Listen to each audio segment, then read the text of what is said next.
ಪರಿಶಿಷ್ಟ ಜಾತಿಗೆ ಒಳ ಮೀಸಲಾತಿಯನ್ನ ಈಗ ಸಿಎಂ ಸಿದ್ದರಾಮಯ್ಯ ಘೋಷಿಸಿದ್ದಾರೆ. ಇವತ್ತು ವಿಧಾನಸಭೆಯಲ್ಲಿ ಸಿಎಂ ಸಿದ್ದರಾಮಯ್ಯ ಈ ವಿಚಾರವನ್ನ ಘೋಷಣೆ ಮಾಡಿದ್ರು.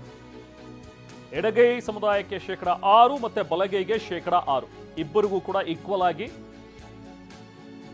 ರಿಸರ್ವೇಶನ್ ಅನ್ನ ಹಂಚಿದ್ದಾರೆ. ಇನ್ನ ಸ್ಪೃಶ್ಯ ಸಮಾಜಕ್ಕೆ 5% ಮೀಸಲಾತಿಯನ್ನ ಘೋಷಣೆ ಮಾಡಿದ್ದಾರೆ. ಈ ಒಳ ಮೀಸಲಾತಿಯ ಬಗ್ಗೆ ಇವತ್ತು ಸದನದಲ್ಲಿ ಘೋಷಣೆ ಆಯಿತು. ಆದರೆ ಇದಕ್ಕೆ ಆಕ್ಷೇಪವನ್ನ ವ್ಯಕ್ತಪಡಿಸಿದ್ರು ವಿಪಕ್ಷದವರು. ಬಿಜೆಪಿಯ ಶಾಸಕರುಗಳು ಇದಕ್ಕೆ ಆಕ್ಷೇಪವನ್ನ ವ್ಯಕ್ತಪಡಿಸಿದ್ರು. ಇದಕ್ಕೆ ನಮಗೆ ಚರ್ಚೆ ಮಾಡೋದಕ್ಕೆ ಬಿಡಬೇಕು ಅಂತ ಹೇಳಿ ಅವ್ರು ಕೇಳಿದ್ರು. ಆದರೆ ಯಾವಾಗ ಅವಕಾಶ ಕೊಡ್ಲಿಲ್ವೋ ಸಭಾತ್ಯಾಗ ಮಾಡಿದ್ದಾರೆ. ನಾನು ನನ್ನ ಜೀವನದಲ್ಲಿ, ರಾಜಕೀಯ ಜೀವನದಲ್ಲಿ 42 ವರ್ಷ ಆಗಿದೆ. ಹೇಳ್ಕೊಂಡು ಹೋಗಿರ್ತಕ್ಕಂಥ ಪ್ರಶ್ನೆನೇ ಇಲ್ಲ. ಈಗಲೂ ನಿಮ್ಮಲ್ಲಿ ನೀವು ನಮಗೆ ಭಯನೇ ಇಲ್ಲ ನಿಮ್ ಕಂಡ್ರೆ. ನಾನು ನನ್ನ ಜೀವನದಲ್ಲಿ, ರಾಜಕೀಯ ಜೀವನದಲ್ಲಿ 42 ವರ್ಷ ಆಗಿದೆ. ಹೇಳ್ಕೊಂಡು ಹೋಗಿರ್ತಕ್ಕಂಥ ಪ್ರಶ್ನೆನೇ ಇಲ್ಲ. ಈಗಲೂ ನಿಮ್ಮಲ್ಲಿ ನೀವು ನಮಗೆ ಭಯನೇ ಇಲ್ಲ ನಿಮ್ ಕಂಡ್ರೆ. ಕೊಡಕ್ಕೆ ನಾವು ಹೇಳಿಕೆ ಮಾಡಕ್ಕೆ ಬಿಡ್ತಾ ಇಲ್ಲ. ಇದನ್ನ ಖಂಡಿಸಿ ನಾನು ಸಭಾತ್ಯಾಗ ಮಾಡ್ತಾ ಇದ್ದೇನೆ. ಮಾಡಬೇಡಿ ಇವ್ರೆ.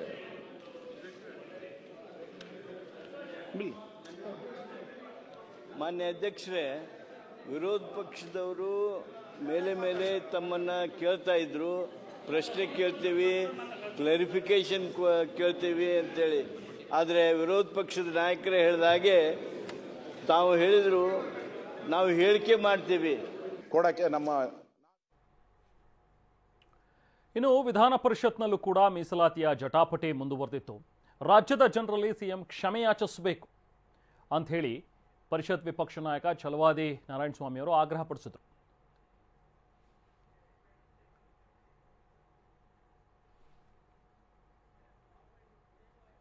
ಇನ್ನು ಇದೇ ವಿಚಾರಕ್ಕೆ ಸಂಬಂಧಪಟ್ಟಂತೆ ಇವತ್ತೇನು ಸಭಾತ್ಯಾಗವನ್ನ ಮಾಡಿದ್ರು ಬಿಜೆಪಿಯ ಶಾಸಕರುಗಳು, ನಮಗೆ ಪ್ರಶ್ನೆ ಕೇಳ್ತೀವಿ, ಅದಕ್ಕೆ ಉತ್ತರ ಕೊಡಬೇಕು, ಇದ್ರ ಬಗ್ಗೆ ಚರ್ಚೆಗೆ ಅವಕಾಶ ಕೊಡಬೇಕು ಅಂತ ವಿಪಕ್ಷದವರು ಕೇಳ್ತಾ ಇದ್ರು. ಇದಕ್ಕೆ ಅವಕಾಶ ಇಲ್ಲ ಅಂತ ಹೇಳಿ ಹೇಳಿದಾಗ ಸಭಾತ್ಯಾಗವನ್ನ ಮಾಡಿದ್ರು. ವಿಜೇಂದ್ರ ಅವರು ಮಾತಾಡಿದ್ರು ಈ ಸಂದರ್ಭದಲ್ಲಿ, ಬನ್ನಿ ನೋಡೋಣ. ಹಿಂದೆ ಭಾರತೀಯ ಜನತಾ ಪಾರ್ಟಿ ಸರ್ಕಾರ, ಇವತ್ತು ತಮಗೆ ಗೊತ್ತಿರಲಿ, ಬಸವರಾಜ ಬೊಮ್ಮಾಯಿ ಅವರಿದ್ದಾಗ ಈ ರಾಜ್ಯದ ಮುಖ್ಯಮಂತ್ರಿಗಳಾಗಿ ಒಂದು ಪರಿಶಿಷ್ಟ ಜಾತಿ, ಪರಿಶಿಷ್ಟ ಪಂಗಡಗಳ ಬಗ್ಗೆ ಒಂದು ದಿಟ್ಟ ನಿರ್ಧಾರವನ್ನು ತೆಗೆದುಕೊಂಡಿದ್ರು. ಒಳ ಮೀಸಲಾತಿಯ ಬಗ್ಗೆ ಅವತ್ತು ಬಸವರಾಜ ಬೊಮ್ಮಾಯಿ ಅವರು ಪರಿಶಿಷ್ಟ ಜಾತಿಗೆ 15ರಿಂದ 17% ಏರಿಸಿದ್ರು. ಪರಿಶಿಷ್ಟ ಪಂಗಡಕ್ಕೆ ಅದನ್ನ 3ರಿಂದ 7%ಗೆ ಏರಿಸಿದ್ರು. ಆದ್ರೆ ಏನ್ ಹೇಳಿದ್ರು ಅವತ್ತು ಸಿದ್ದರಾಮಯ್ಯನವರು? ಇದೇ ಸಿದ್ದರಾಮಯ್ಯನವರು ವಿರೋಧ ಪಕ್ಷದ ನಾಯಕರಾಗಿ ಹಿಂದಿನ ಬಿಜೆಪಿ ಸರ್ಕಾರ ಕೈಗೊಂಡಂತ ನಿರ್ಧಾರ ಒಳ ಮೀಸಲಾತಿಯ ಬಗ್ಗೆ ಇದು ಯಾವುದೂ ಕೂಡ ಅನುಷ್ಠಾನ ಆಗಿಲ್ಲ, ಇವರು ಬೂಟಾಟಿಕೆ ಮಾಡ್ತಾ ಇದ್ದಾರೆ, ಬಿಜೆಪಿ ನಾಟಕ ಮಾಡ್ತಾ ಇದ್ದಾರೆ ಅಂತೇಳಿ ರಾಜ್ಯಾದ್ಯಂತ ಓಡಾಡಿ ಅಪಪ್ರಚಾರ ಮಾಡ್ತಕ್ಕಂಥ ಕೆಲಸ ಇದೇ ಸಿದ್ದರಾಮಯ್ಯನವರು ಅಂದಿನ ವಿರೋಧ ಪಕ್ಷದ ನಾಯಕರಾಗಿ ಮಾಡಿದ್ರು. ಇವತ್ತಾಕೆ ಓಡೋಗ್ತಕ್ಕಂಥ ಕೆಲಸ ಮಾಡಿದ್ದಾರೆ. ವಿಧಾನ ಪರಿಷತ್ನಲ್ಲೂ ಕೂಡ ಮೀಸಲಾತಿ ಚಟಾಪಟಿ ಮುಂದುವರೆದಿತ್ತು. ಇವತ್ತು ರಾಜ್ಯದ ಜನರಲ್ಲಿ ಸಿಎಂ ಕ್ಷಮೆ ಕೇಳಬೇಕು ಅಂತ ಹೇಳಿ ಪರಿಷತ್ ವಿಪಕ್ಷ ನಾಯಕ ಛಲವಾದಿ ನಾರಾಯಣಸ್ವಾಮಿ ಆಗ್ರಹಿಸಿದ್ರು. ಅದಕ್ಕೆ ಸಿಎಂ ಕೂಡ ತಿರುಗೇಟ್ ಕೊಟ್ರು. ನಾನೆಲ್ಲ ಕ್ಷಮೆ ಕೇಳಬೇಕಾಗಿರೋದು ಬಿಜೆಪಿಯವರು. ಸೊ ಇದೇ ಸಂದರ್ಭದಲ್ಲಿ ಮಾತಿಗೆ ಮಾತು ಮುಂದುವರಿತು. ಸಿದ್ದರಾಮಯ್ಯ ಅವರ ಬಗ್ಗೆ ಸಾಕಷ್ಟು ಆಕ್ರೋಶಿತರಾಗಿ ಮಾತನಾಡಿದ್ರು. ಚುನಾವಣೆ ವೇಳೆ ಕಾಂಗ್ರೆಸ್ನವರು ಸುಳ್ಳು ಹೇಳಿದ್ರು, ಈಗ ಎಲ್ಲಿಂದ ಬಂತು 17% ಮೀಸಲಾತಿ ಅನ್ನೋ ಪ್ರಶ್ನೆಯನ್ನ ಕೂಡ ಕೇಳಿದ್ದಾರೆ.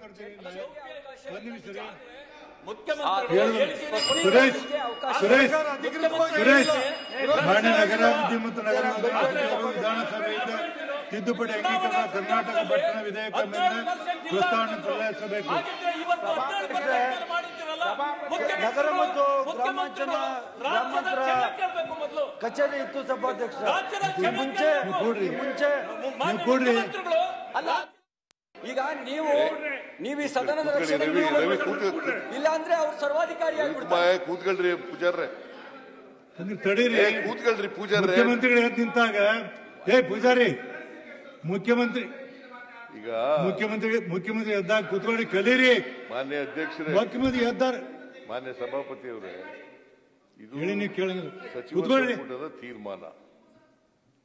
ನಾನು ಮತ್ತೆ ಪದೇ ಹೇಳಲಿಕ್ಕೆ ಹೋಗಲ್ಲ.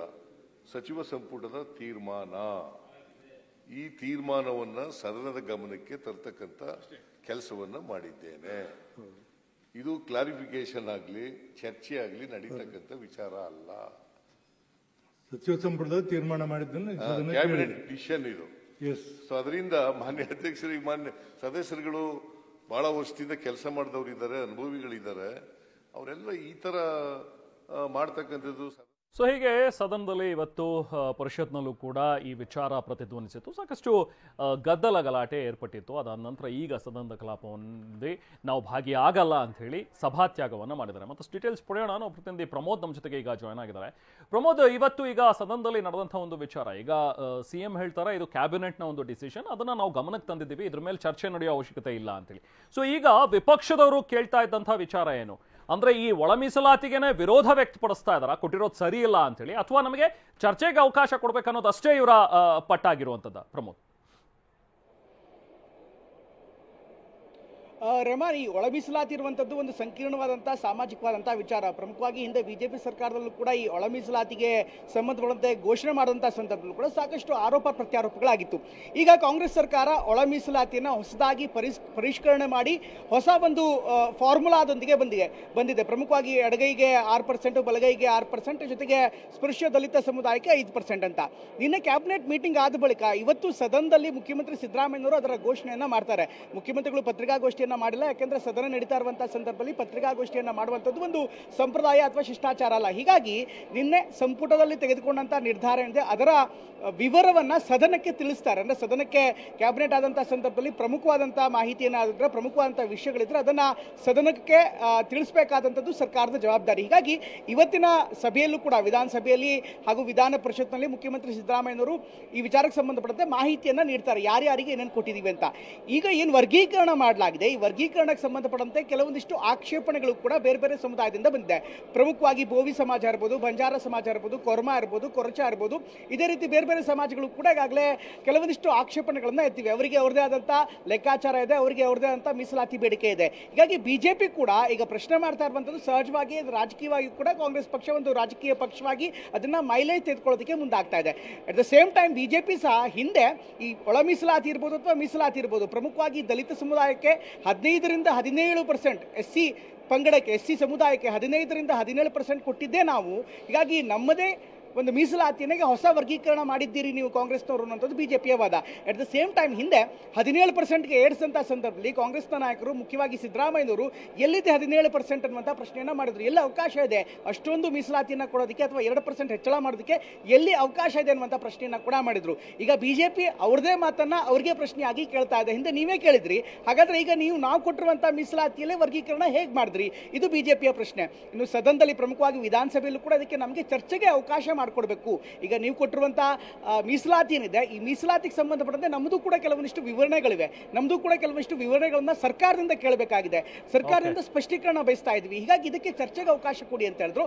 ಆದ್ರೆ ಸ್ಪೀಕರ್ ಅವರಲ್ಲಿ ಅವಕಾಶ ಕೊಡಲಿಲ್ಲ, ಯಾಕೆಂದ್ರೆ ನಿರ್ಣಯವನ್ನ ಹೇಳ್ತಾ ಇದೀವಿ ಅಷ್ಟೇ, ಯಾವುದೇ ಚರ್ಚೆಗೆ ಅವಕಾಶ ಇಲ್ಲ ಅಂತ ಹೇಳಿದ್ರು. ಅಟ್ ದ ಸೇಮ್ ಟೈಮ್ ಪರಿಷತ್ನಲ್ಲೂ ಕೂಡ ಇದೇ ರೀತಿಯಂತ ಒಂದು ಪರಿಸ್ಥಿತಿ ಇತ್ತು ರೆಹಮಾನ್. ಅಲ್ಲೂ ಕೂಡ ಒಂದು ನಾವು ಘೋಷಣೆ ಮಾಡಿದ್ವಿ, ಆ ಘೋಷಣೆಯನ್ನ ಹೇಳ್ತಾ ಇದೀವಿ ನಿಮ್ಗೆ ಅಂತ ಮುಖ್ಯಮಂತ್ರಿಗಳು ಮತ್ತೆ ಸರ್ಕಾರದ ಪರವಾಗಿತ್ತು. ಆ ಸಂದರ್ಭದಲ್ಲಿ ಮಾತಿನ ಚಕಮಕಿ ಆಗಿದೆ. ಅಂದ್ರೆ ಈ ಒಂದು ಸಂದರ್ಭದಲ್ಲಿ ಸ್ಕೋರ್ಸ್ ಅನ್ನ ಲೆವೆಲ್ ಮಾಡೋದಕ್ಕೆ ಉಭಯ ಪಕ್ಷಗಳು ಕೂಡ ಸಾಕಷ್ಟು ಟ್ರೈ ಮಾಡಿವೆ. ಅಫ್ಕೋರ್ಸ್ ಇದೊಂದು ರಾಜಕೀಯ ವಿಚಾರ. ಈಗ ಸದನದ ಒಳಗೆ ಮತ್ತೆ ಸದನದ ಹೊರಗೆ ಯಾವ ರೀತಿ ಹೋರಾಟ ಮಾಡ್ತವೆ ಎರಡೂ ಪಕ್ಷಗಳು ಅನ್ನೋದು ಈಗಿನ ಸದ್ಯದ ಪ್ರಶ್ನೆ ರೆಹಮಾನ್. Thank you Pramod.